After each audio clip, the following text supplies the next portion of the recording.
لإيلاف قريش إيلافهم رحلة الشتاء والصيف فليعبدوا رب هذا البيت الذي أطعمهم من جوع وآمنهم من خوف. صدق الله العظيم. This surah is named after the very popular clan of Arabs which was called Quraysh, and accordingly the surah is called Suratul Quraysh. And as I said last week, that this surah is really a continuation of a previous surah. It's the continuation of Suratul Fil. Allah subhanahu wa ta'ala in this surah have mentioned some great favors over the clan of Quraysh. And especially Allah subhanahu wa ta'ala mentioned this clan and the importance of this clan because Rasulullah sallallahu alayhi wa sallam was from this clan. Rasulullah sallallahu alayhi wa sallam says in the hadith that Allah subhanahu wa ta'ala has chosen Kunana from the children of Ismail alayhi salatu wassalam. And then out of the clan of Kunana, Allah subhanahu wa ta'ala chose Quraysh. And from Quraysh, Allah subhanahu wa ta'ala chose the family of Bani Hashim and made them superior than everyone else. And Allah subhanahu wa ta'ala selected me from Bani Hashim to be the Prophet of Allah. So, a very chosen Prophet for whom Allah subhanahu wa ta'ala even chose a special clan, a special family to be from. And Allah subhanahu wa ta'ala therefore, before the coming of Rasulullah sallallahu alayhi wa sallam, He proved to people the superiority of Quraysh. So even before Rasulullah sallallahu alayhi wa sallam was there, and before he was born, Quraysh were having a special status. And then Allah subhanahu wa ta'ala reminding them that, oh Quraysh, remember I gave them that special status. Who gave you the status? Since it was me, which means Allah, then why don't you worship me? This is basically the whole message of the surah. And this is where how Allah subhanahu wa ta'ala is approaching Quraysh in the surah. Allah subhanahu wa ta'ala says, لِإِيلَافِ قُرَيْشٍ, for the familiarity of Quraysh. And also the word ilaf means taming. When you tame the animal and try to get him closer, try to make the animal understand, familiarize the animal with you. So for the taming of Quraysh, or for the familiarity of Quraysh, the word Quraysh, why the word called Quraysh, and what was the reason that that clan was named Quraysh? There are many different reasons that scholars have mentioned. And we can say there is more than one reason for them to be called with this name. One of the reasons is that Quraysh is driven from the word Quraysh. And Quraysh is the name of a well that's in this ocean. And we all know that well eats up all the small fish. And there is no other fish that can eat up the well. So same thing, Quraysh was considered a very important among the Arabs over there. And no one was able to destroy Quraysh. Also, some scholars say that the word Quraysh is driven from the word taqrish. And taqrish means to earn. And since Quraysh used to travel out of their town for earning, this is why they were called Quraysh. And there are many other reasons.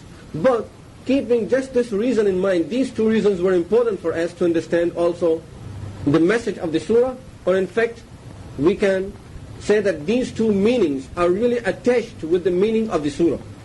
Now let's very briefly look at the meaning of the surah. Allah subhanahu wa ta'ala says, لِإِيلَافِ قُرَيْشٍ, for the taming of Quraysh, إِيلَافِهِمْ رِحْلَةَ الشِّتَاءِ وَالصَّيْفِ, for their taming, we made them travel in summer and in winter and summer. Rihla means traveling, and Ash-Shita is the winter and As-Sayf is the summer. Basically Quraysh, they never, as we know that the situation of Makkah. The situation of Makkah al-Mukarramah is very amazing. In Makkah al-Mukarramah, you don't get any fruit, no growth. The city itself, the land itself has no growth. So the people of Mecca, they solely depend on whatever comes from out of town. if nothing will come out of town, these people will starve to death because they get nothing over there. Yes, Allah subhanahu wa ta'ala have blessed them with one thing over there that takes care of their food as well as the drink, and that is the water of Zamzam. The water of Zamzam is such that if a person will drink that water, will not have to eat anything either. Just that water gives the person enough nourishment that the person does not need to eat regular food.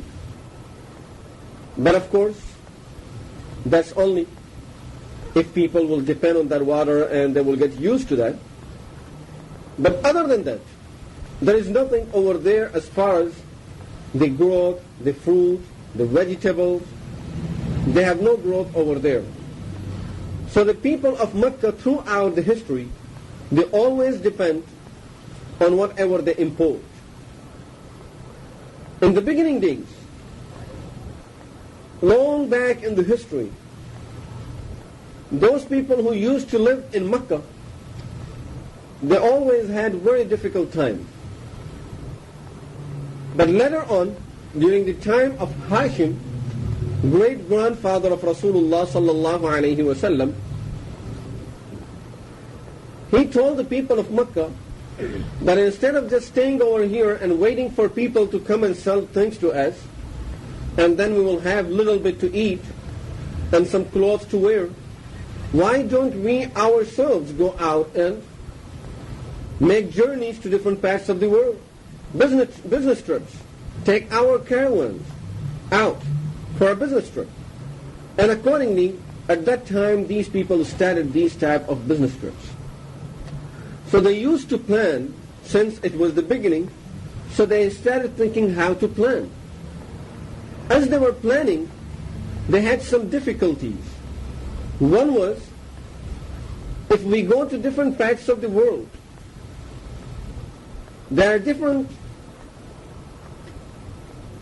weathers in different parts of the world, and we don't have the proper clothing for these different parts of the world. The best place they could think of going for their business trips was towards Syria, which means not the Syria of today, the Roman Empire of those days. So the superpower, the Roman Empire, because the best place for growth was there. Palestine and around that land, which includes, according to nowadays, includes Iraq, Jordan, Syria, and all of that, and Palestine, which is the occupied land, all of that was there, part of Syria in those days. And of course, that part of the land is very fruitful and is very blessed by Allah subhanahu wa ta'ala. But they realized that in winter it's very cold over there, and sometimes it even snows over there. So it was difficult for them to go over there during the winter time. So then they decided we should make 2 trips in a year. One trip will be during the summer, and during the summer we will go to Syria, as I said, Syria of those days. And in winter we will go to Yemen, because Yemen was a hot country. So in winter we will go to Yemen, and in summer we'll go to Syria. Decided 2 trips in a year. Now, the other obstacle in their way is, if we go out there, in our way, there are a lot of small villages we have to, it's a long journey, and there are robbers on the way. So they will rob us. There is no way for us to get safely over there and come back. Allah subhanahu wa ta'ala made the arrangement for them in this regard, that as they started this journey, people had all the respect for them, because these are the guardians of Kaaba. And because of the Kaaba, people were respecting Quraysh, and because of that, they would go, everyone else will be robbed on his way. But this is the only clan that goes to wherever they have to go very safely, and come back with all of their merchandise very safe, and no one would hurt them. Now, because of this, everyone realized that Quraysh is a very important clan. They keep on traveling, and no one wants to say nothing to them. Even the robbers on their way, they don't want to attack these people and they don't hurt these people. So this is an important clan. So even Quraysh themselves knew that we are important people. And then we know, just before, some time before the birth of Rasulullah sallallahu alayhi wa sallam, when Abraha tried to attack Mecca and he wanted to destroy Kaaba, Allah subhanahu wa ta'ala saved Kaaba and saved Quraysh at that time also. We talked about it in detail last week as we were talking about the previous surah, which is Surah Al-Fil. So Allah subhanahu wa ta'ala, through these two special events, one is Abraha trying to attack and getting destroyed himself.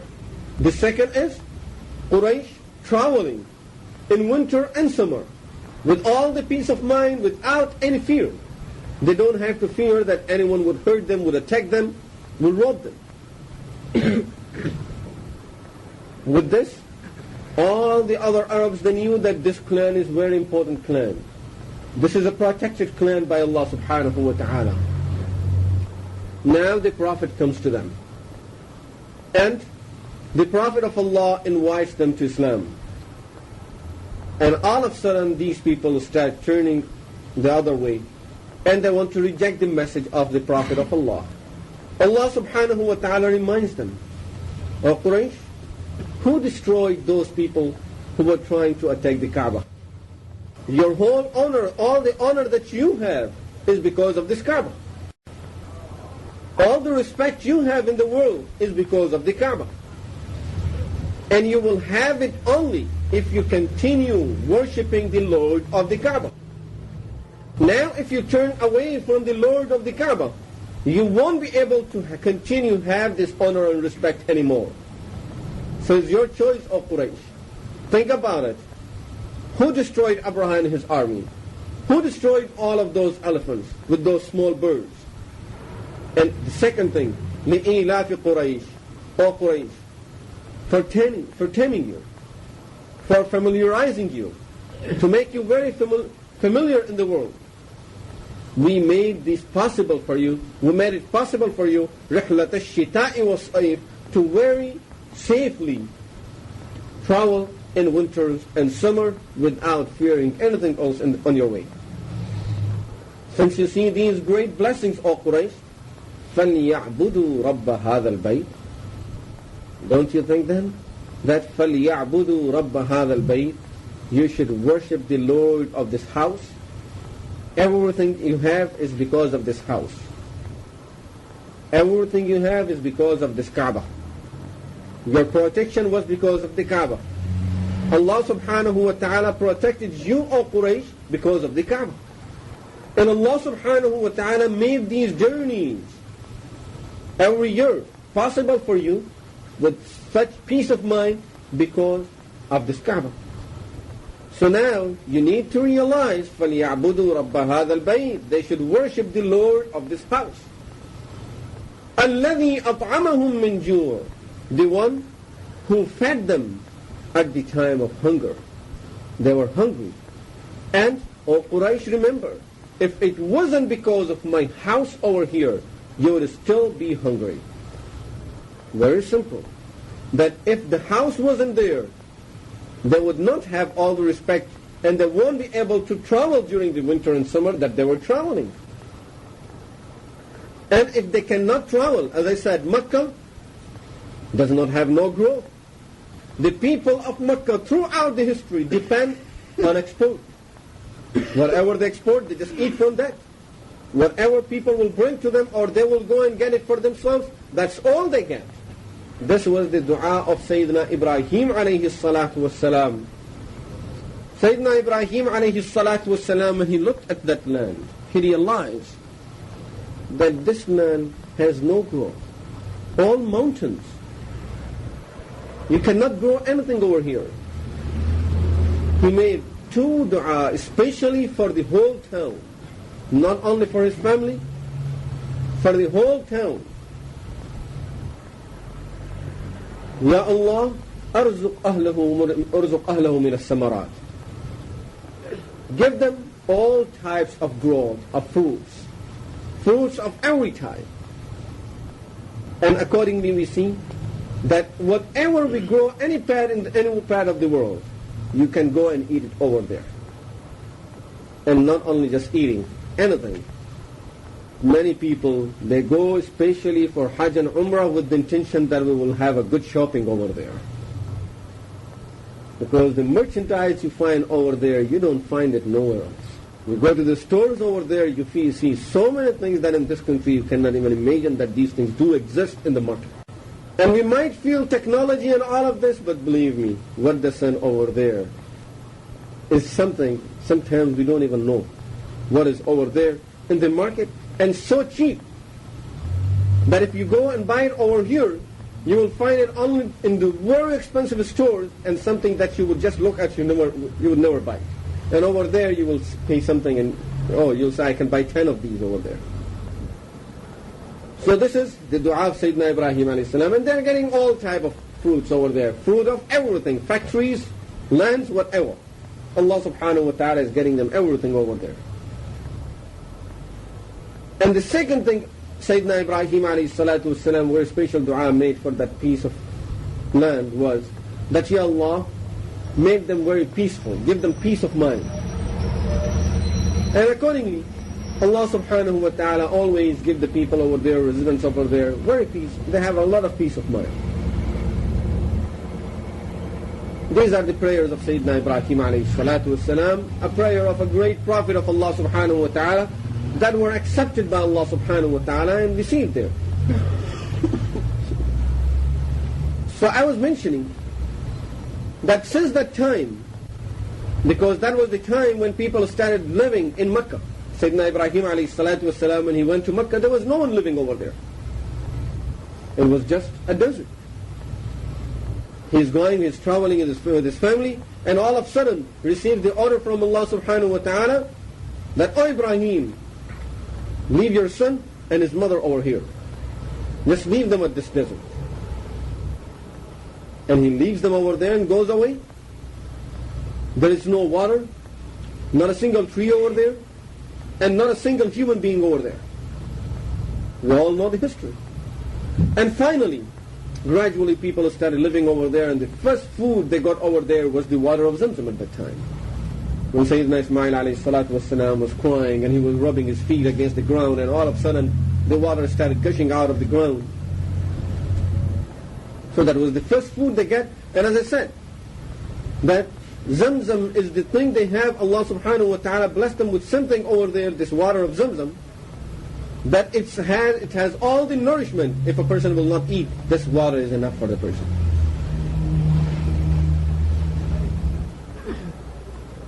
So those people, the people of Mecca, other than having that water of Zamzam for their food, for their regular food, for their necessities, they always depend for things that will bring out of town. They will export into Mecca. They have no growth over there. And for that reason, long back in the history, they used to wait until someone will bring something to them. People will come and sell the merchandise to them. Then they started going out themselves. And it was only practical for them to go out and feasible for them to go out for these journeys because they had the Kaaba over there, and because of the Kaaba, people will not rob this clan, these people of Arabs. Otherwise, every other clan trying to travel in Arabia such a long distance, they will not come back home without being robbed, and they will not come back home without any merchandise. And that was the problem, because very rarely people used to be able to bring some merchandise and sell it in Mecca before that, because they would be robbed on their way, so no one was to take a chance. So the best way was that these people themselves will go out, because no one wants to hurt them, so they themselves will go out and bring the merchandise for themselves. So because of this house, because of the Kaaba, they were able to get their food.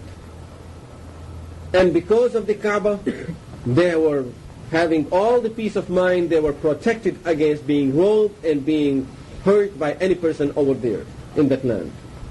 So Allah subhanahu wa ta'ala now reminds the Quraysh especially, and thus the whole ummah, فَلْيَعْبُدُوا رَبَّ هَذَا الْبَيْتِ, they should worship the Lord of this house.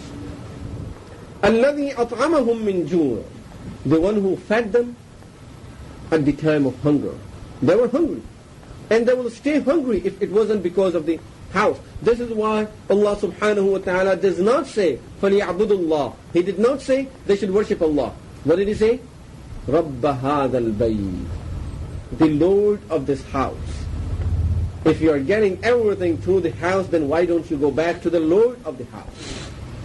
This is what He's reminding them, that you are getting what you need because through this house. You are using this house, the Kaaba, the house of Allah. Then فَلْيَعْبُدُوا رَبَّ هَذَا الْبَيْتِ, why don't you worship the Lord of this house? You know Allah through this house.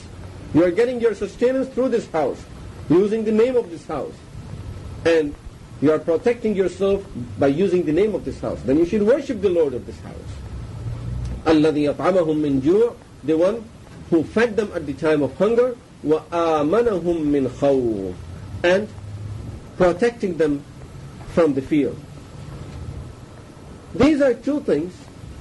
If a person will have these two things in his life, he has everything that he needs. Has the necessities of his life, he has all the sustenance, food, whatever he needs, the necessities of his life. And the second is, the person has the peace of mind. Once the person has these two things, there is nothing else he can look for. If a person will have the peace of mind, subhanallah, you know, this is the peace of mind for which we have been running day and night. We are searching for peace of mind. Each and every one of us. We know that I have enough food now, but I'm not satisfied. There is fear. We might go hungry. I may not be able to pay my bills. My wife might be upset. Children will say this. Children's needs. If we get these two things, we get all the necessities of the life fulfilled, and we have the peace of mind at the same time, no fear of any kind, then subhanallah, what else the person needs? And Allah subhanahu wa ta'ala in Quran al-Kareem tells us, He gives us the directions towards achieving these two things.